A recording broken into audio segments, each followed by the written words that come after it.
बघता बघता मार्गशीर्ष महिन्यातला शेवटचा गुरुवार आला आहे. आज सगळ्यांच्याच घरी महालक्ष्मी व्रताचं उद्यापन असणार आहे. खूप छान वाटतं ना, जेव्हा आपण महालक्ष्मीची पूजा मांडतो, देवीपुढे धूप दीप लावतो, धुपाचा सुगंध घरभर दरवळत असतो. घरातील वातावरणही त्यामुळे प्रसन्न वाटतं. तर आमच्याकडेही आज मार्गशीर्ष गुरुवार महालक्ष्मी व्रताचं उद्यापन झालं आहे. मी देवीसाठी घरातल्या ब्लाऊज पीसपासूनच अशी सुंदर पिवळ्या रंगाची साडी बनवून घेतली आहे. त्यामुळे देवीसाठी वेणीसुद्धा पिवळ्या फुलांचीच आणली आहे.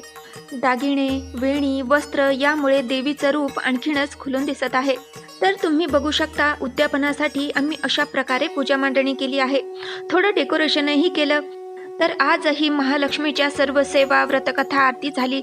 त्यानंतर देवीला गोडाचा नैवेद्य दाखवला. त्यानंतर 7 सुवासिनींना घरी बोलावून त्यांना हळदी, कुंकू, फळ, फूल, प्रसाद आणि महालक्ष्मी व्रतकथेची पुस्तकं दिली.